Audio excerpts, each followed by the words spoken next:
Good morning, everybody. We're going to have a little chat, and I'm going to break down some things that were said and done, some things that apparently were very hurtful to some people. And I'm going to leave the window open because there's a little stream down here, and the babbling rush of the water here, if you can hear it, will probably calm you because you might need it throughout this. But being somebody who has spent half my life living in Europe and the other half of my life living in America, I sometimes can to some degree translate between the two, and there seems to be a little confusion. But it all started with a bit of crying. This gentleman, Christopher, the head of the security summit, he's ostentatiously a German politician and military man. So let's hear a little bit at the end of how he felt at his summating up speech, and I'm going to go over why he might be bawling here. Strengthening their consistent application. Let me conclude, and this becomes difficult. He's a military man. He's a man. Okay, so he couldn't finish his speech because he was so emotional. He had to get hugs and kisses and applauses and all that. This is a public forum. Military, security, NATO, and this is the German chair. Now, I remember great military commanders and leaders who have become emotional, like when von Mackensen went to see the Kaiser. He cried like, no, he didn't, did he? So, I mean, surely when Guderian went to... No, he didn't either, did he? Okay. Now, there's a lot to unpack besides this emotional gentleman here, which I will obviously not in any which way Well, I worry insult. About... sorry, gotta wait for a minute here. We have to hear what the vice president said, because his remarks and subsequent NATO actions or some of the problems that are within the alliance right now, and I want to try to break it down. And I want to break down what specifically JD said, because it's very interesting the way it has been reported on and responded to by NATO member countries, specifically countries like Britain, France, and Germany, and especially Germany. And there's a lot to unpack. So I'm going to try to unpack what JD has said a little bit piece by piece here. And I'm going to try to just let him play, and I'll have segmented it up. It is all online in its full, so you can always go on and see. I'm not hiding anything from you. I just want to take the highlights, otherwise we could be here all day. And like I said, there's a lot of things to unpack, and I'm going to try to also, in light of the last events of the last couple of weeks, because I wanted to wait a little bit. Sometimes before you make up your mind on a story or what was behind it or the fallout, wait till the fallout have actually landed and see where this thing was headed. There's still a lot, we're still unclear, but let's try to break it down. This is what JD said, so let's give it a listen.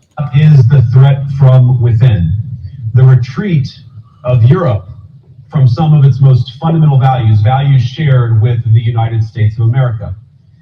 Now, I was struck that a former European commissioner went on television recently and sounded delighted that the Romanian government had just annulled an entire election.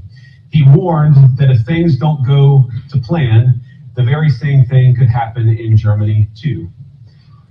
Now, these cavalier statements are shocking to American ears. For years, we've been told that everything we fund and support is in the name of our shared democratic values. Everything from our Ukraine policy to digital censorship is billed as a defense of democracy. But when we see European courts canceling elections and senior officials threatening to cancel others, we ought to ask whether we're holding ourselves to an appropriately high standard. And I say ourselves because I fundamentally believe that we are all on the same team. We must do more than talk about democratic values, we must live them. Now, within living memory of many of you in this room, The Cold War positioned defenders of democracy against much more tyrannical forces on this continent. And consider the side in that fight that censored dissidents, that closed churches, that canceled elections. Were they the good guys? Certainly not. And thank God they lost the Cold War. They lost because they neither valued nor respected all of the extraordinary blessings of liberty. The freedom to surprise, to make mistakes, to invent, to build. As it turns out, you can't mandate innovation or creativity, just as you can't force people what to think, what to feel, or what to believe. And we believe those things are certainly connected. And unfortunately, when I look at Europe today, it's sometimes not so clear what happened to some of the Cold War's winners. I look to Brussels, where EU commissars warn citizens that they intend to shut down social media during times of civil unrest the moment they spot what they've judged to be, quote, hateful content. Or to this very country, where police have carried out raids against citizens suspected of posting anti-feminist comments online as part of, quote, combating misogyny on the internet, a day of action.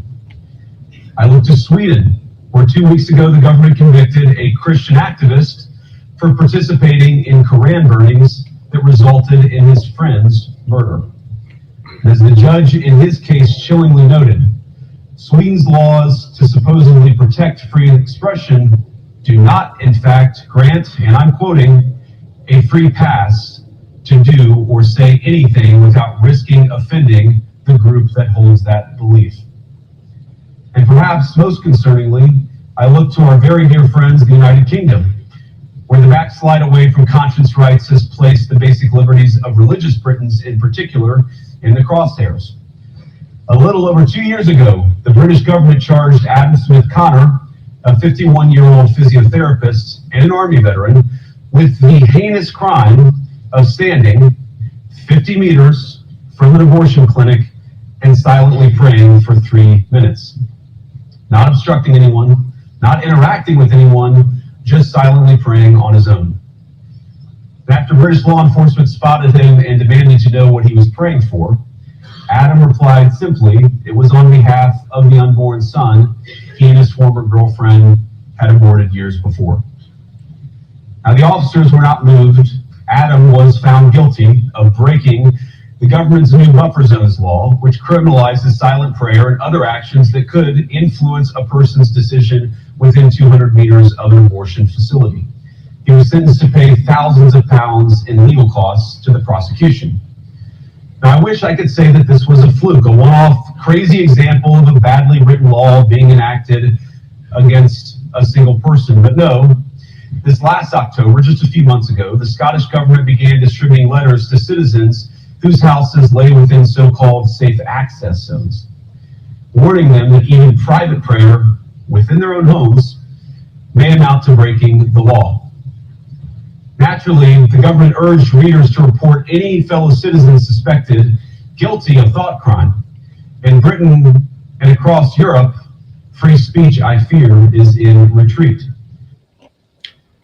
Now, that is very interesting. And let me just run through this quite quickly. Number one, free speech in Europe is very much endangered.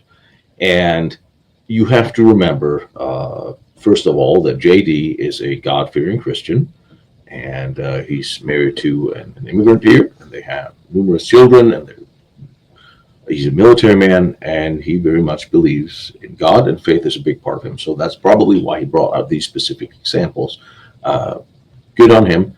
However, I've also heard from somebody in Scotland said that she had not received any of those letters, that she can still pray in her house. Now, I do know that in Britain, certainly I saw the case where that man was standing outside an abortion clinic at some distance, and he was praying, and he was harassed by the police. And I also will say that burning Qurans have always been one of those things that you generally know you shouldn't do, because Muslims takes it very, very adverse. And it's very interesting because people of the Islamic faith in Europe has pretty much got a free pass to do whatever they want, citing that faith, to the point where the immigration have now become so loud and so disruptive in European countries that I know in Germany, we can go. I usually watch my other episodes. I can go over and over all the details and statistics of how dangerous it is for young girls and women to live in and walk freely in some of these neighborhoods because of these immigrants from Muslim and African countries. Yet there's no one has ever tried to uphold any kind of semblance of equality between the Muslim immigrants and the countries they move into and their beliefs. And there's a reason I left Europe many years ago, because I saw this beginning to happen, where the immigrants' rights and religions and beliefs were more important than the original inhabitants and the culture of the country. And speaking of this, became now what was illegal. And that's where the censorship started. It already started many decades ago, when the police stopped reporting what perpetrators of rape or violence or robbery and crimes looked like if they were not ethnically Danish, Norwegian, German. They were just generically described. So as well, we can't make it sound bad for the immigrants. When was it in 2017 or 16, when several thousand women were raped on a New Year's Eve by immigrants, and Merkel tried to cover it up for a while. They covered up flying them in to airports for years. The European governments have lied and deceived their governments for a very long time now, while increasingly upping the bureaucracy, the rules, the regulations, the taxations, all the things to stifle innovation and growth and really intellectual curiosity. This dogma have come down from the EU high commissars for a long time. Vance is absolutely correct here. The EU commissars have been ruling Europe, unelected bureaucrats who have no idea what it's like to actually run a business, have a business, operate a little shop, or just go to work. Most of these bureaucrats are just like politicians, and politicians in America as well. They come out of Ivy League colleges and they go straight to work for government. They never had a job, they never ran a business. They have no idea how the real world works or how people really work. Same thing in European politics now, and within the EU certainly. They have no idea. They may as well be a different species. And as their politics and their forced influx of all these immigrants that are unintegratable, because they will not come to. If I go to a different country, I expect that I will adhere to their norms, values, laws. Of course, I will, out of respect for me visiting that country or going to that country. But in Europe and Scandinavian countries, especially when immigrants from the Middle East, Muslim countries, African countries, they do whatever they want. They start dictating for locals to take their Christmas trees down, to not eat meatballs in schools, to change lunches, to change news, to change music according to them. And everybody acquiesces because we don't want to offend them. And I don't understand why we can't offend foreigners who comes to our countries and offends us by breaking our laws, values, and norms. And of course, what I'm doing now is I'm actually breaking the rules that the Europeans want to impose, because I am now calling out exactly what these Europeans are sick and tired of. And that is exactly the thing they want to try to censor. And then you have, for instance, one of the things Vance was pointing out too, that the Germans have said, well, if the AfD had won the elections, they might have to cancel the elections, like they did in Romania. I am not an expert on Romania, although I actually have had an offer to interview the man who had won the elections, which I thought was very interesting, because I really don't do a lot of political commentary, except I guess I do now. It was very interesting. He just, since then, a week after this, he has been arrested now as well. It seems that, and I have really not looked into it much, I will say Romania is not first and foremost, although it's an interesting country that I would like to visit. But it seems, from what I'm hearing, what I'm seeing from people who do know, is that he is generally being set up because he is pro-reproach with the Russians. Dialogue rather than just blanket enemy. He would probably, I believe, he also spoke out against ending the war in Ukraine, and he is very much against the forced immigration of unintegratable foreigners, just like the Hungarians are. Now, it seems that they claimed that the elections were rigged because apparently some Russians had spent some hundreds of thousands of dollars or whatever on Facebook ads advertising for it.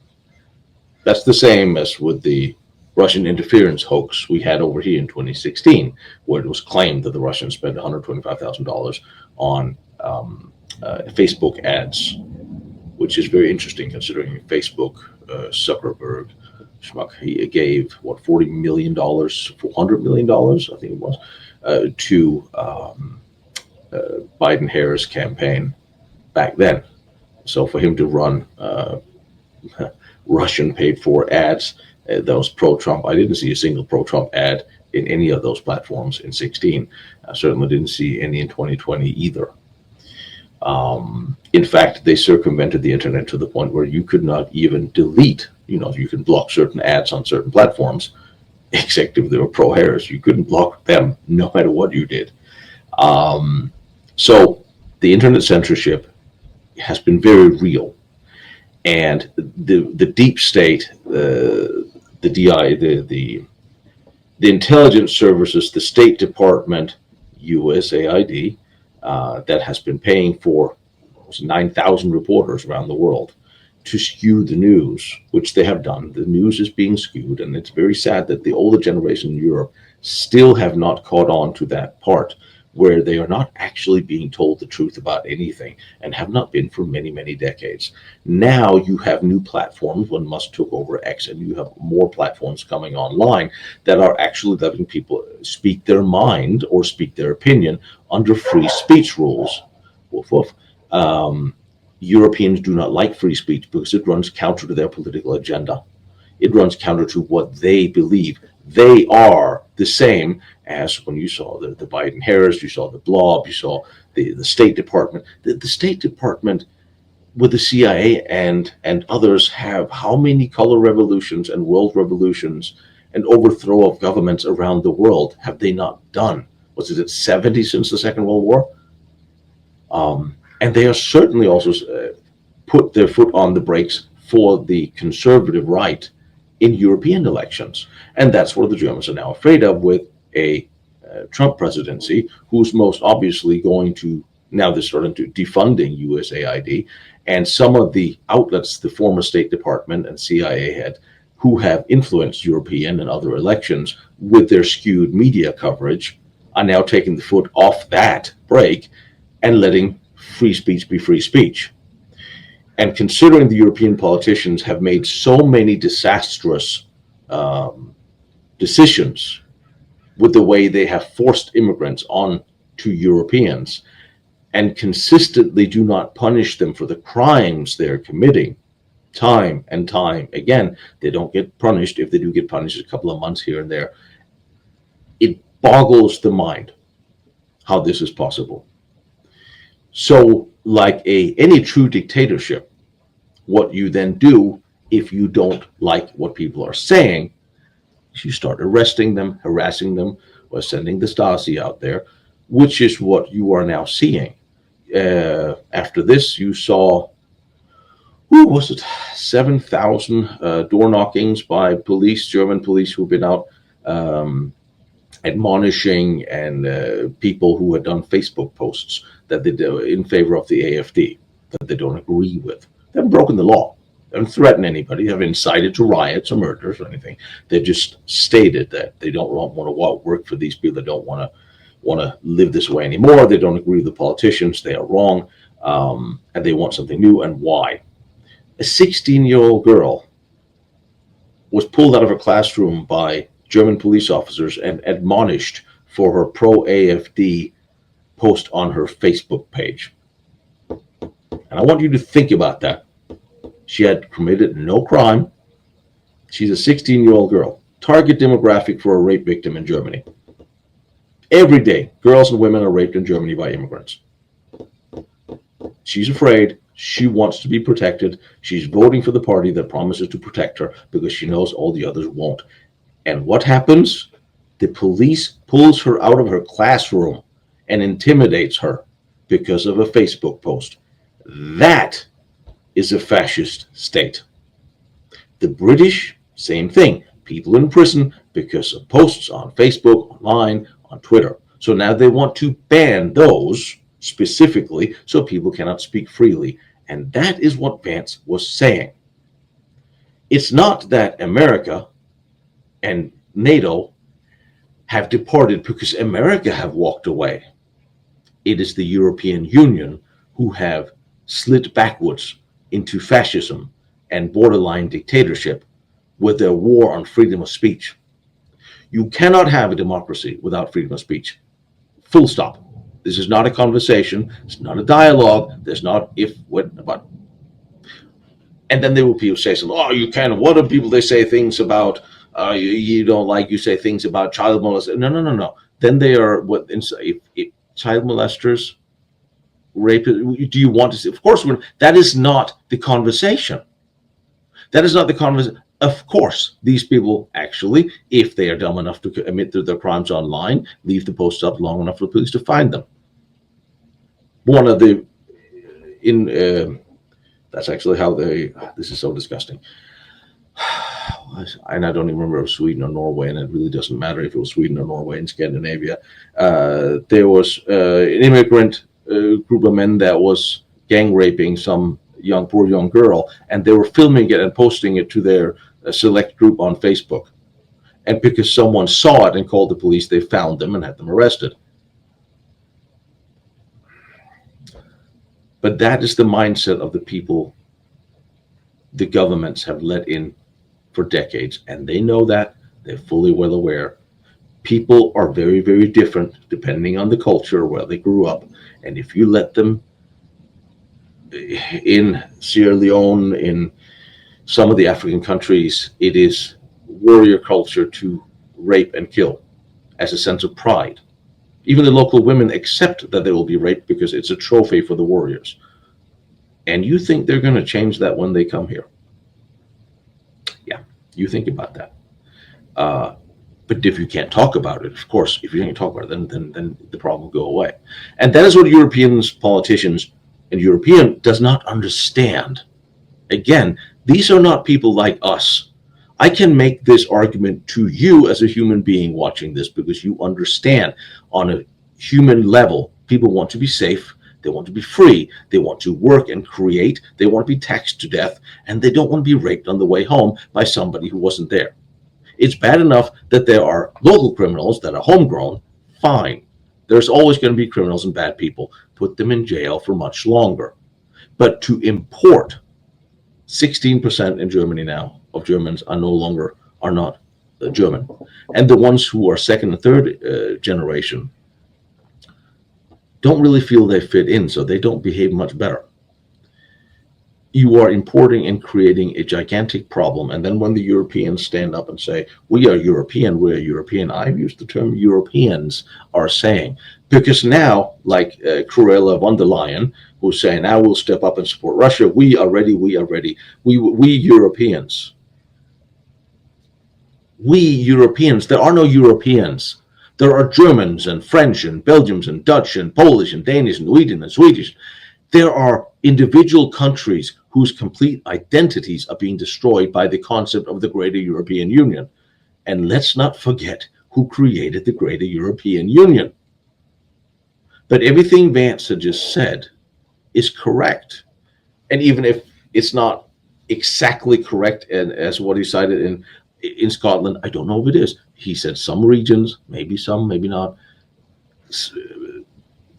It doesn't change the sentiment that people are being harassed by police. They are being given tickets and fines and put in prison because of what they have said or posted as to their belief. So if that is Europeans' problem, is they cannot handle to be called out for their return to a East German surveillance and censorship culture.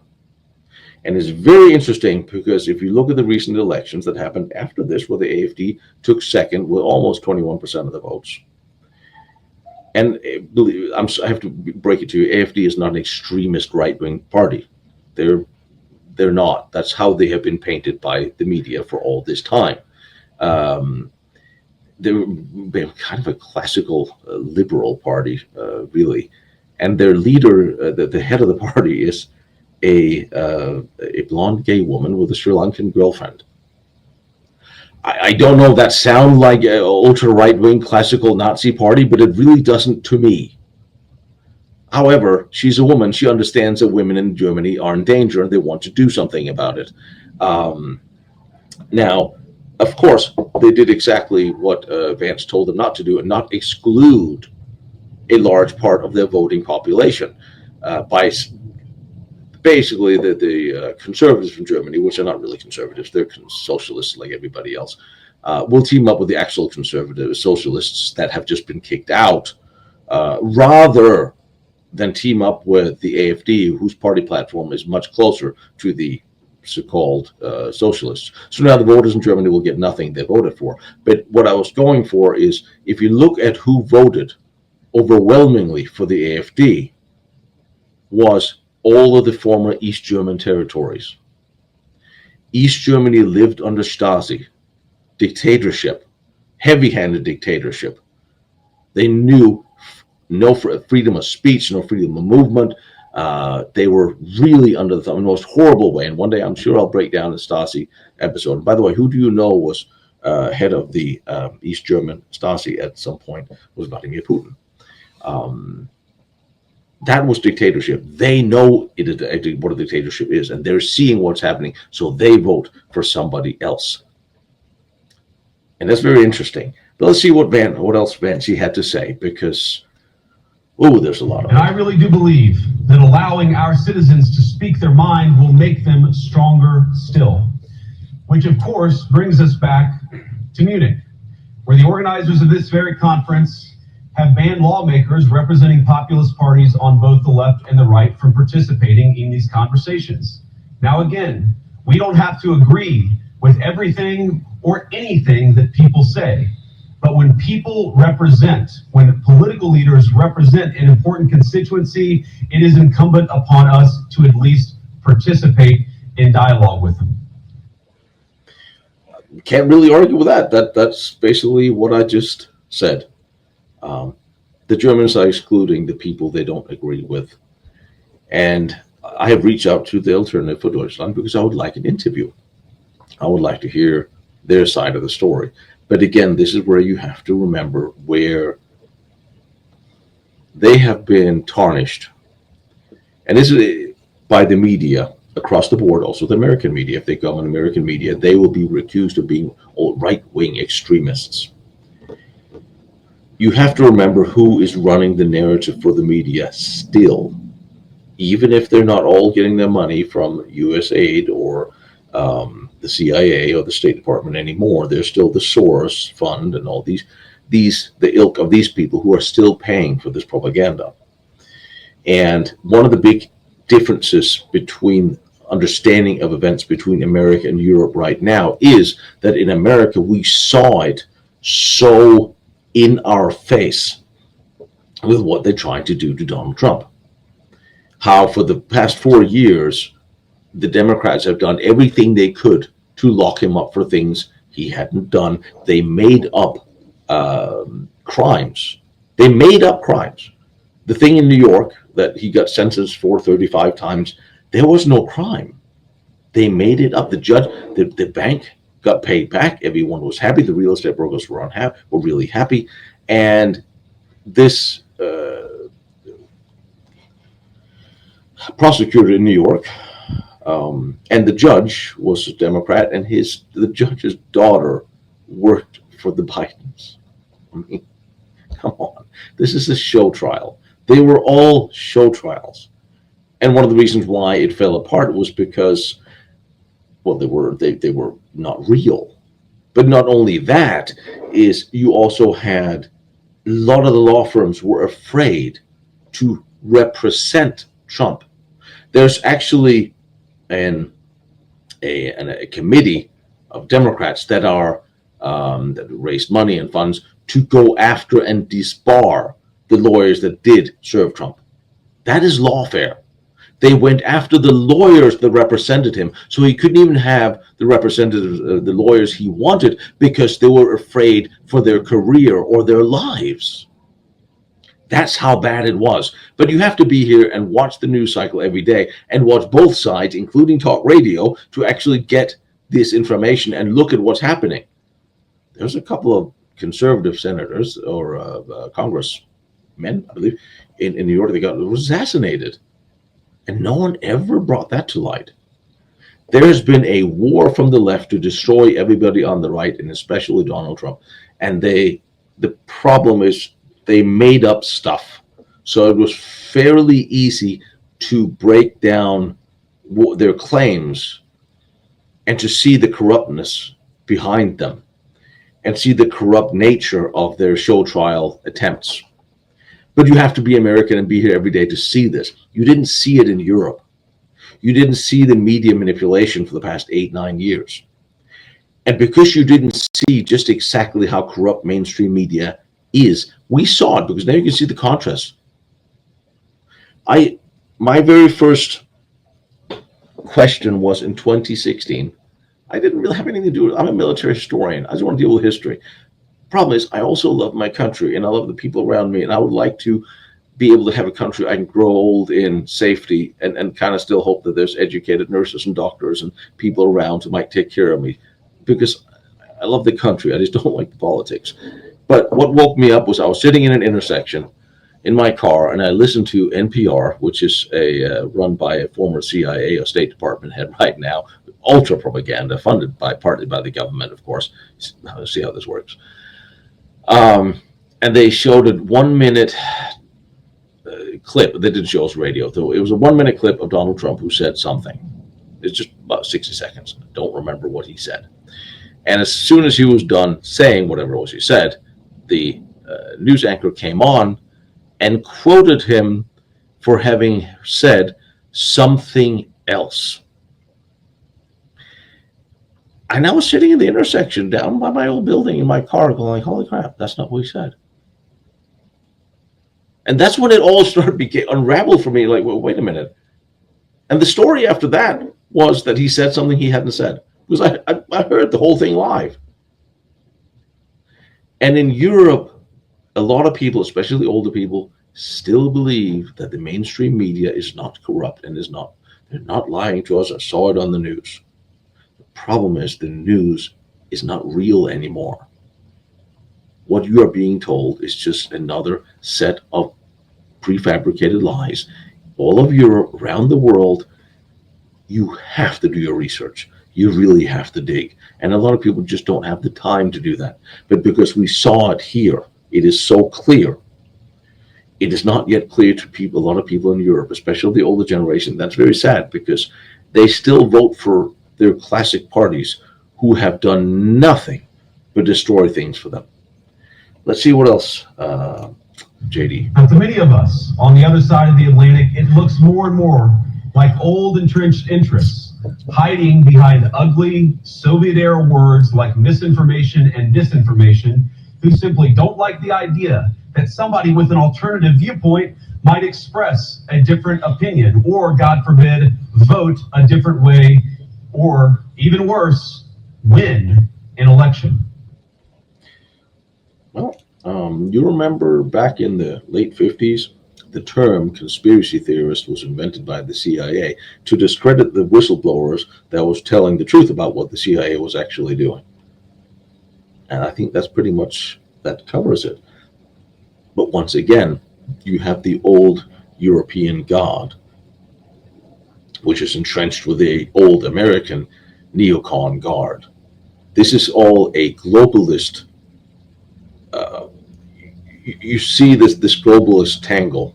They have a bigger picture in mind for them, for how they can rule and govern and control people. It's all about that. It's about control. The Green Deal, all this eco nonsense. It's all about imposing more laws and restrictions to control us. It's very simple. So, of course, people who point that out, they can't have people like us say that.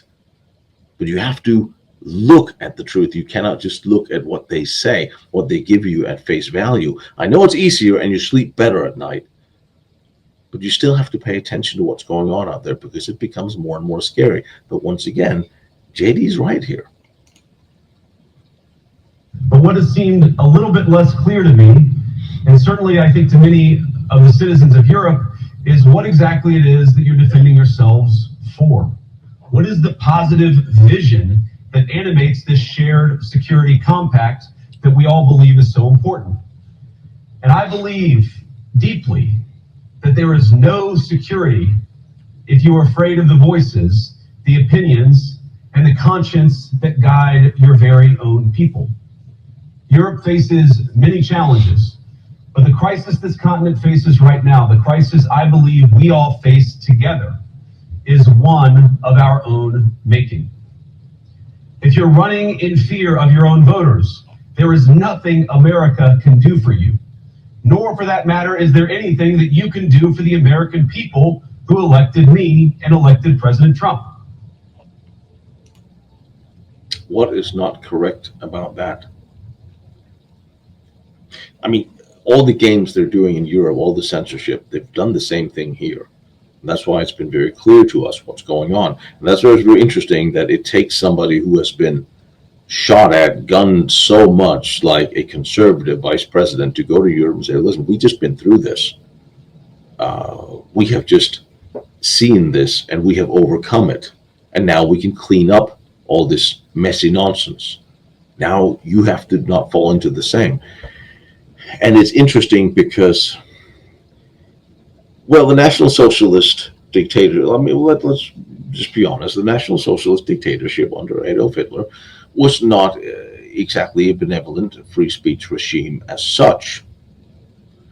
Unlike the idiot anchor here in America, and I can't remember her name, and that's probably a good thing, who came out outright and said that the Jews in Europe were killed because of free speech, which is idiocracy on a scale that I cannot even fathom.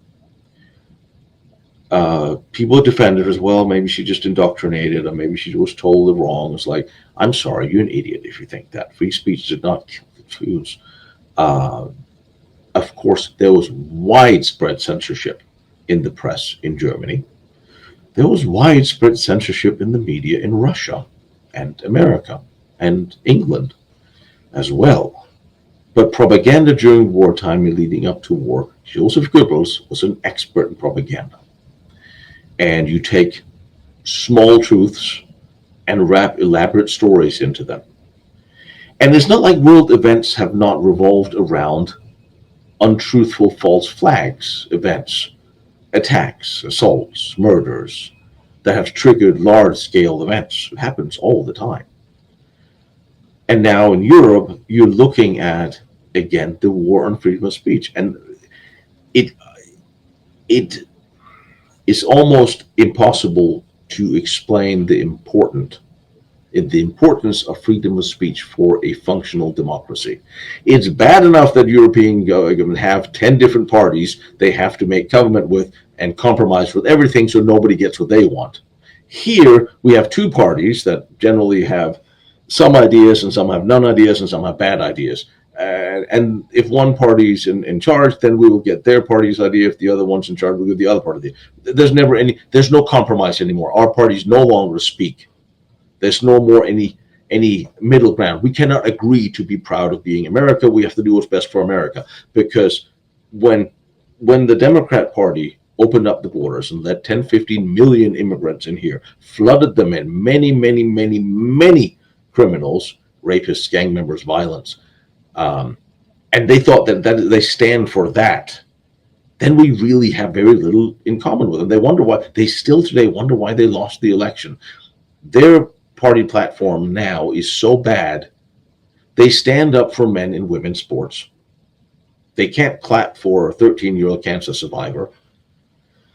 They have alienated themselves from sanity. So now we have nothing left to talk about.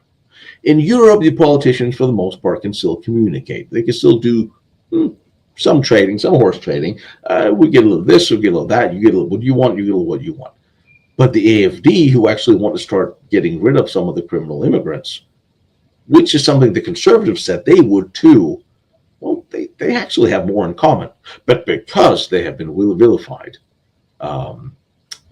they're not going to be in the government. 20% of the votes, second biggest party in Germany, are not going to have any say because they would rather, the conservatives will rather team up with the socialists and the Greens, the communists, all those lunatics who will now pull them back into what is currently destroying Germany, which is a war on infrastructure, with a war on energy production, a war on common sense. The German dictatorship have now taken over in the shape of, well, European dictatorship have now taken over the sense of, well, we are Europe, we decide, we sit here in Brussels and we dictate to you, you do what we say. You certainly don't ask questions about it, to the point where they can now cancel elections, freeze bank accounts, dictate every small part of every living European's lives in whatever country, eroding that country's independence. And now they're talking about a European army, because people will step up for a European army to fight for it. Once again, they have no idea. And I'll bring you back to the concept, the construct of the Greater European Union was developed under Heinrich Himmler in 1942 of how to govern a greater Europe, as the Germans have invaded all these countries. How do you govern them all under one? There must be a unified set of rules and regulations. Somebody must set all these, make some sort of governance possible with all these different people. And a lot of people from these countries went to fight for Germany against communism as a unifying goal. They went to fight for their countries through Germany against communism, because that was what they saw at the time as a bigger threat.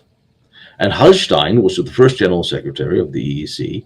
He was the advisor for Heinrich Himmler, who developed this construct. He was a Nazi party lecturer, and he became the first general secretary of the EEC. The EEC became the EU. So we already have the foundation of a dictatorial construct, which is now what is European is bringing out. And don't think, and here's my 10-second speculation, that if the truth will ever out, you will find out that the mass influx of illegal immigrants into Britain, who have to go through all these European countries in order to get to the boats in France and then come over to Britain or be flown over, is the European revenge for Brexit. I think they have been force-fed into Britain to destabilize the country and destroy it. That is just my speculation, and we will see one day if I'm wrong, and I hope Britain will endure, but under the current government, I doubt it. You need democratic mandates to accomplish anything of value in the coming years, and we learn nothing that thin mandates produce unstable results. But there is so much of value that can be accomplished with the kind of democratic mandate that I think will come from being more responsive to the voices of your citizens. I really don't have anything to say to that. That's pretty common sense. You cannot win a democratic mandate by censoring your opponents or putting them in jail. Whether that's the leader of the opposition, a humble Christian praying in her own home, or a journalist trying to report the news. Nor can you win one by disregarding your basic electorate on questions like who gets to be a part of our shared society. And of all the pressing challenges that the nations represented here face, I believe there is nothing more urgent than mass migration. Well, I mean, yes, we're back to that again. I have ranted on it forever and ever. When Europeans are not safe and they see their culture destroyed by forced immigration, by people that will not integrate, that are taking over and having more children than they are, and the Europeans wonder why Europeans are not having more children, it is because the individual European countries have screwed up the economy to the degree they have, where no one can afford to have more than one child or two children. But the immigrants can, because guess what? All the indigenous Europeans are paying for their children. You see the difference? If you're responsible conscious European, an indigenous person, a Dane or a German or what have you, you look at your wallet, you look at how much you worked, you look at the possibility of your retirement, and can you afford a child? No. If you are an African or whatever immigrant from Afghanistan or what have you, come in and with your 3 wives and have 30 children, well, the government will pay for it. That means the Europeans will pay for it. So they will eventually outproduce the Europeans, destroying the culture of these countries completely. And this is just a matter of mathematics. The problem is they're not actually contributing to the economic growth of the country. Many of them don't work. The women, for the most part, don't work. A lot of the women don't work. The African women don't work. There's always excuses or health or whatever. They still get money. But if they will not integrate or support the country in its foundation, in its culture, if they don't enrich the culture, they don't enrich the culture because they seek to destroy the culture and substitute it with their own. Then it does not work. If you are a Norwegian that moves to Denmark, no one will notice because he will live and eat and almost talk the way a Dane does. If a Dane moves to America, no one will notice because he or she will pretty much live and eat and talk like an American. If you take somebody from a country that by culture oppresses women and preaches the destruction of Christians and others, and you move them into a European Scandinavian country, you will notice the difference. And we are noticing the difference, and that is the problem that no one is allowed to say. And if you're not allowed to even have the dialogue, you're not even allowed to have the conversation. There are many conversations about history that are illegal in some European countries, Germany, Austria, and so forth. But if you can't even have the conversation, then you have nothing. Today, almost 1 in 5 people living in this country moved here from abroad. That is, of course, an all-time high. It's a similar number, by the way, in the United States, also an all-time high. Not really a whole lot to say to that there either, do I? I can't bring it up again without thinking about the terrible victims who had a beautiful winter day in Munich ruined. Our thoughts and prayers are with them and will remain with them. But why did this happen in the first place? It's a terrible story, but it's one we've heard way too many times in Europe and unfortunately too many times in the United States as well. An asylum seeker, often a young man in his mid-20s, already known to police, rams a car into a crowd and shatters a community. How many times must we suffer these appalling setbacks before we change course and take our shared civilization in a new direction? Again, how many mass murders, stabbings, killings, rapes could have been avoided if the immigrants from certain places had not come? Or there had been a precedence for punishing them severely when they did. Some cultures adhere to law, rules, and regulations because it's in their inherent nature. People of conscience understand when they damage the lives of others and try to avoid it. Some cultures do not. They do not see other people as people who has value they need to respect or honor or care for. Clearly, the only thing they do respect, and we'll just call them barbarians or whatever you want to call them. I don't care. People who prey on women and children shouldn't be on my planet in the first place. That is what I believe.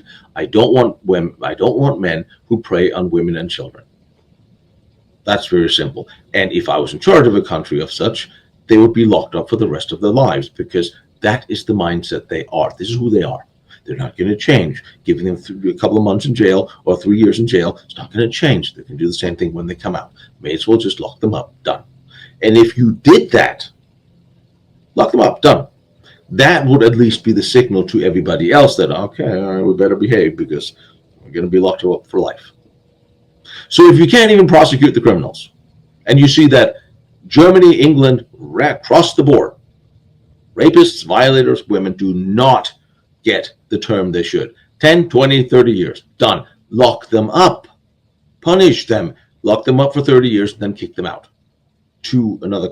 Again, you send them to another country, they're going to be the same kind of criminals and terrorize women in that country. But still, then again, if you go to many Muslim countries, if you commit the crimes they commit in Europe, you lose your life. So they don't do it there. They come up to a benevolent, sweet, weak Europe. They come up to weakness, and they prey on weakness. And if you want to see a symbol of weakness, just fast forward to the beginning of this video. If you want to deal with tough, hardened, mindseted criminals and immigrants of a background that makes them tough and hardened in the way they are, well, you can't deal with them with a weak, pathetic mindset. And by the way, one of the crimes that I could be arrested for in Germany, for instance, talking about what it is, what kind of censorship they're trying to punish people for. It's like, for instance, if I were to say, which of course I'm not, that the Christopher there, the crying gentleman in the beginning, is a pathetic, spineless dweeb who shouldn't get out of politics. If I said that, which I don't, but if I did, that would go, then I could get arrested in Germany. If I could shake my head and say, what pathetic. Where's your balls, man? If I were to say something like that, which of course I would never say, that could get me arrested in Germany.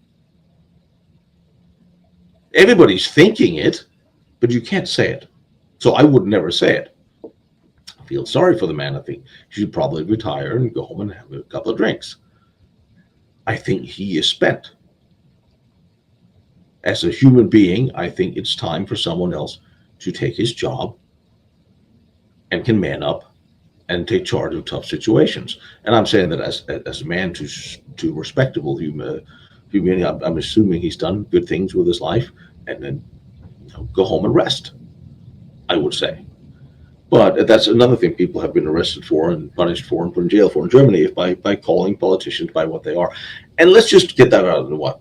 If you choose to be in public limelight, if you step up as an actor or a singer or a politician, if you step into the public light, you should expect be targeted, be picked on, be watched, be written about, be ridiculed if you do something stupid, what have you.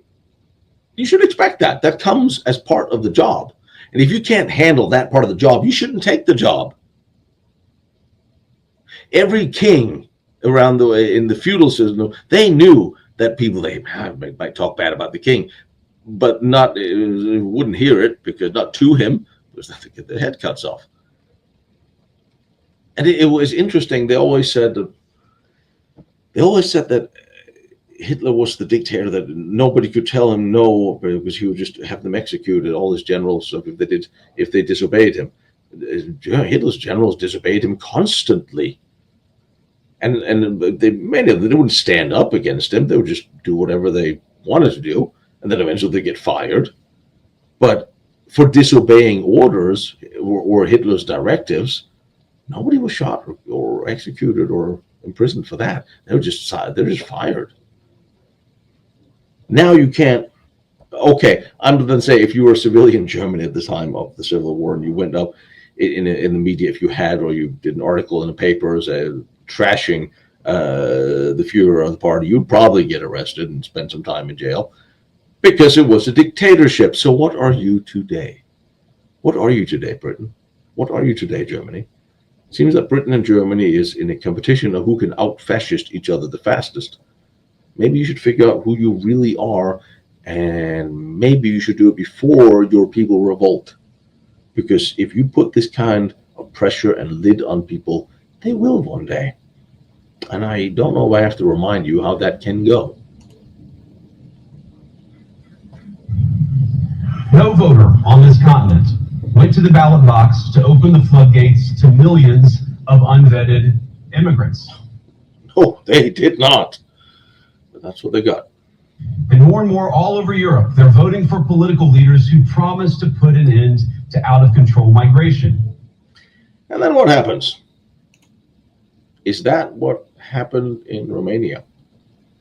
Is that why the European Union is constantly sanctioning Hungary? I don't know what happened at the last Polish election, but I know that the party who didn't want immigration got the most votes, but they did not end up in government. And I keep wondering who had their foot on the brakes again. Now, I have seen elections rigged, hands down, no doubt. Who's actually interfering with European elections? I don't know who's counting the ballots. I don't know if you're looking at outright fraud. I don't know enough to know if it can be done. But everybody in Europe seems to believe that the sanctity of their elections, which can be rigged, for one, but also election interference. Isn't it election interference with all of your media colludes and calls one party extreme right wing when they're not? When they send the German intelligence service to investigate that party, investigate the guy in Romania, investigate Donald Trump for running for office. Isn't that election interference? Isn't that exactly anti-democratic? You're not allowing people to make up their honest mind because you are lying to them, because you have the keys to the mass media. So you control the mass media, you control the narrative. And when your narrative is not true, and most people still believe you, well, then you are the ones who are doing political interference or election interference, aren't you? But of course, you know this. You know that. Now America just called you out on it. And America used to be part of it. We used to, election interference around the world. Come to America. Come see the guy in CIA. He'll fix you. You want to put somebody else in charge? Someone who's pro whatever it is they want in the government or the State Department in America? Just come see. We'll take care of you. You want to talk about election interference and revolution and government overthrow? You go see the boys in Langley. They'll tell you how it's done. But now there is somebody else in charge who does not want to overthrow every other election in the world. And that is the difference between the European and the American mindset now, is all of a sudden, you can say what you will about Donald Trump. I'm not entirely sure what he's doing half the time. I'm really not. Sometimes I'm a little worried. But I do believe he is on the side of freedom of speech, and he is going to stop the meddling to a degree. I don't think he is in favor of meddling like every other government before it. And that means the Europeans can no longer count on a socialist globalist structure in the Pentagon and in Washington to help them rig their elections or skew their opinion polling or suppress information and conversations online. And that is the division that Christopher was crying about. There's a divide. We're not on the same page anymore. They are on the side of censorship and suppression and big government and overregulation. And now America have changed. Finally, back to something a little bit more open, a little more honest. And if you have any doubt how open and honest our government is right now, then Lord knows you can't turn on your TV without Trump having another press conference, signing orders in public, full view of the media. They have put up a podium in the Oval Office. So the press is always there, and he talks to them every day, takes questions from them every day. That is open government for you, like it or not. And when you expose the waste and corruption the Democrats have done, it's very hard for them to, they are actually campaigning to defend that. That's interesting. It's actually fun to watch. Contrary to what you might hear a couple mountains over in Davos, the citizens of all of our nations don't generally think of themselves as educated animals or as interchangeable cogs of a global economy. And it's hardly surprising that they don't want to be shuffled about or relentlessly ignored by their leaders. Do I have to say anything about Davos? Do I have to say anything about the World Economic Forum? Did you hear the Argentinian Prime Minister, President? He's president, right? The Argentinian president's speech to the people in Davos, tell them that it's time to reset their way of thinking, that they are wrong. Donald Trump didn't say it in the same way, but certainly the sense is there. The people in Davos and that mindset that is permeating European politicians, those are the ones that are endangering the freedom of speech, the democracy, the social well-being of the individual European nations. Those are the ones who seek the dominance of one global structure running the world. One government, one bunch of commissars running us all, one common currency, one world, one government. That is the Davos crowd. That is the ultimate centralization of government. That is the dictatorship that they have been fighting for. And now all of a sudden people are revolting. Several presidents are standing up against this. People are stepping on it as they're starting to slowly wake up to the fact that this is happening. And thank God that Vance actually brought it out in the open. What no democracy, American, German, or European, will survive is telling millions of voters that their thoughts and concerns, their aspirations, their pleas for relief are invalid or unworthy of even being considered. Democracy rests on the sacred principle that the voice of the people matters. There's no room for firewalls. You either uphold the principle or you don't. I'm just going to let him go. We feel very strongly that AI must remain free from ideological bias, and that American AI will not be co-opted into a tool for authoritarian censorship. And finally, number 4, the Trump administration will maintain a pro-worker growth path for AI, so it can be a potent tool for job creation in the United States. And I appreciate Prime Minister Modi's point. AI, I really believe, will facilitate and make people more productive. It is not going to replace human beings. It will never replace human beings. And I think too many of the leaders in the AI industry, when they talk about this fear of replacing workers, I think they really miss the point. AI, we believe, is going to make us more productive, more prosperous, and more free.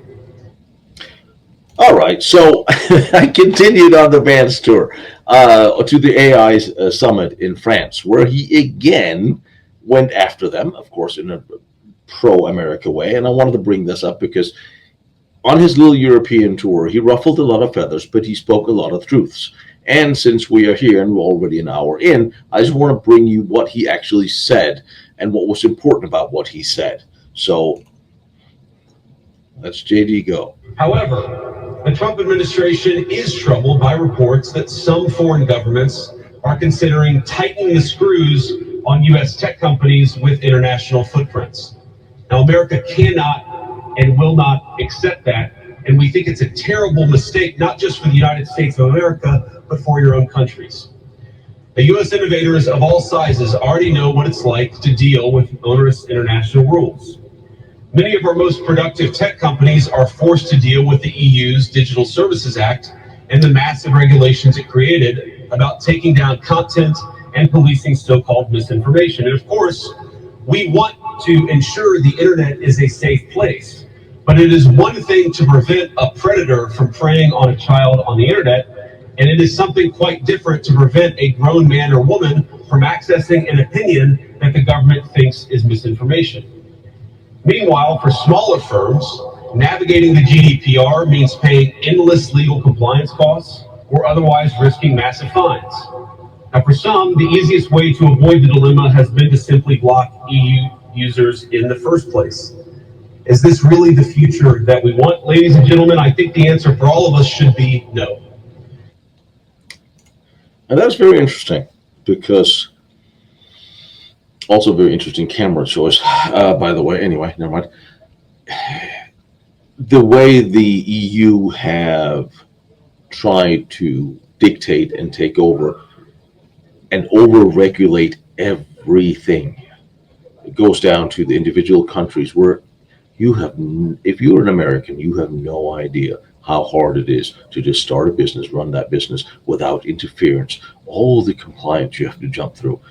It's a little bit like living in California. That should give you an idea, dear Americans. There's a reason why I no longer have a business in Europe, because it was just impossible. There was way too much red tape, too much paper, too much nonsense, too many. We're from the IRS. We just want to come by and see what you're doing, see your papers just for fun.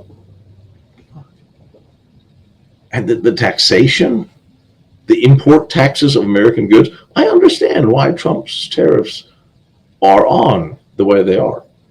There should be a get rid of tariffs across the board. Everybody can freely import and export wherever they want. Then everybody would be happy. But with the Europeans, you have some of those schmucks sitting down in Brussels dictating what kind of light bulb you put in your blinker on your car, what kind of gas filter you put in your old car, everything, what kind of vacuum cleaner you could. They banned some vacuum cleaners for being too powerful. They regulated how much curvature a cucumber could have. This is moronic. Again, these are people who never had a business, never had a real job. They worked for the government their whole lives, and they have no idea. They may as well be aliens. And honestly, sometimes I think they probably are. Yet too many of our friends are deindustrializing on the one hand and chasing reliable power out of their nations and off their grids with the other. The AI future is not going to be won by hand-wringing about safety. It will be won by building, from reliable power plants to the manufacturing facilities that can produce the chips of the future. I don't have to comment anything to that, do I? Because I think it makes pretty obvious sense. But again, that is a little bit what the whole green nonsense is all about. Germany's closing down their electricity parks, the power plants, nuclear plants. They are destroying their own energy production. And across Europe, many places, they are coming up with these idiotic ideas, and they are backfiring because they're not working and they cannot survive. And by the way, AI scares the living crap out of me. I don't like it, I don't want it, and I'm afraid what it's going to do.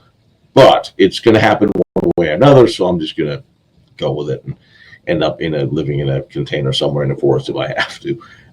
However, one thing I do know about AI is it requires an enormous amount of server banks, and that requires an enormous amount of electrical power, to the point where Google and Apple now have, Bill Gates has just paid for his own nuclear power plant. He's reactivated 3 Mile Island. Bill Gates. By the way, do you have any idea how quickly he got the permits for that under Biden, as opposed to how long it would have taken any normal energy company starting a nuclear power plant to get the permission for it in this day and age? Here? Oh my God, maybe tried in California. It would never happen. It requires the power of a medium-sized city to run one of these server banks. So Germany, if you want to destroy your own infrastructure and your own power supply, well, you're not going to get on the AI wagon. And then how do you think you're going to fare in the new world? Germany really needs to rethink who is running that country and how, because you are not far away from another feudal system. Now, at this moment, we face the extraordinary prospect of a new industrial revolution, one on par with the invention of the steam engine or Bessemer steel. But it will never come to pass if overregulation deters innovators from taking the risks necessary to advance the ball. Nor will it occur if we allow AI to become dominated by massive players looking to use the tech to censor or control users' thoughts. What can I say that I haven't just said to that? Now, over the last few years, we've watched as governments, businesses, and nonprofit organizations have advanced unpopular and, I believe, downright ahistorical social agendas through AI. In the US, we had AI image generators trying to tell us that George Washington was black, or that America's doughboys in World War I were in fact women. Now, we laugh at this now, and of course it was ridiculous, but we have to remember the lessons from that ridiculous moment. The rewrite of history is real, And if you don't start, you may as well just start buying books, because at least they cannot change books online. They can't rewrite the book. Well, sorry, they can rewrite the books online and things that are digital form. They can't rewrite the books sitting in your physical library. And one thing is the lack of disclosure of honest documents. There's documents dating back to 1870 war, World War One, World War Two, that we cannot still get. I mean, why are they still classified? There is a undercurrent of misinformation that has guided the foundation for historical teachings and learnings. The manifestation of the history as we understand it has been presented in a way by I'm going to go the ruling class. I don't like to use that term.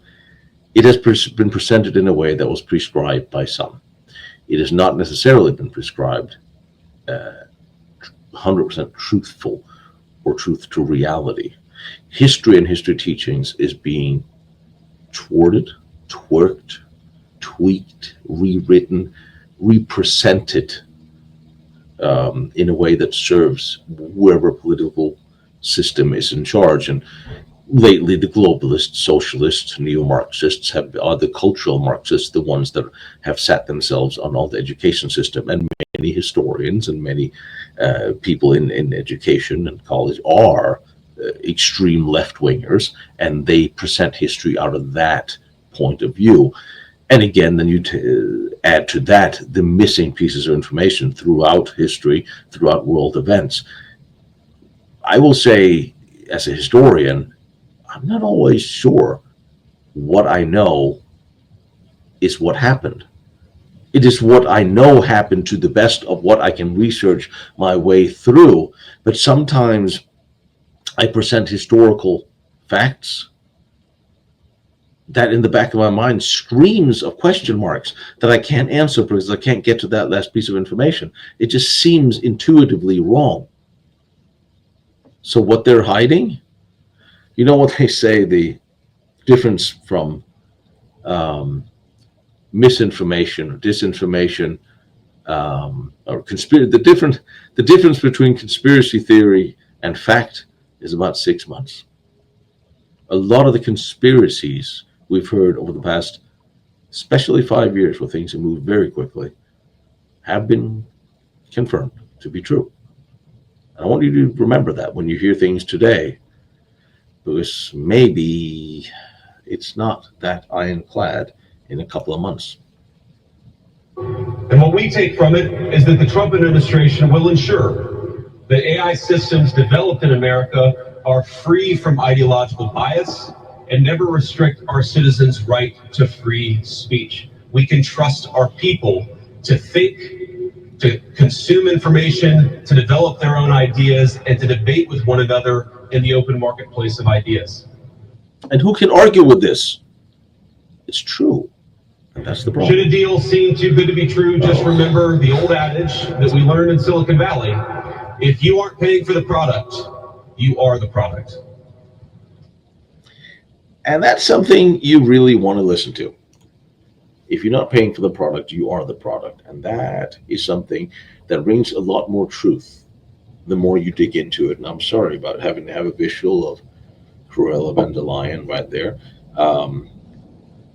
There are people in charge of parties and events that truly shouldn't be, that are truly incompetent. Only God knows how they got there. They scare me because they shouldn't be in the position they are to make decisions for our lives. Democracy, in its essence, besides obviously free speech, is us making decisions about our lives. Remember, the politicians, the police, all these departments, military, they work for us.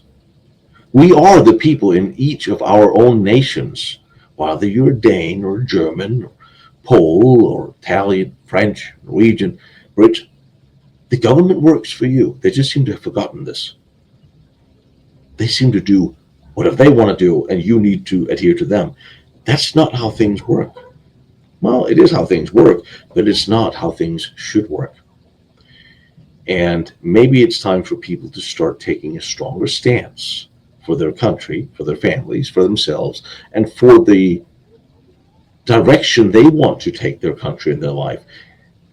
And I see it's hard when you are presented with three different shades of crap to vote for.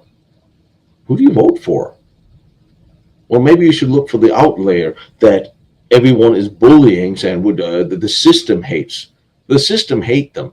Then maybe they're the ones speaking the truth. Or maybe you need to run yourself. Maybe you need to run for city council, for the local school board. Maybe you need to step up in your local elections yourself. Anybody can do it. Maybe you should make a difference in your society. That's the only way is local, legal, rise up and take back your country from these people. And if enough people stop voting for them, then they can't rig their way out of it.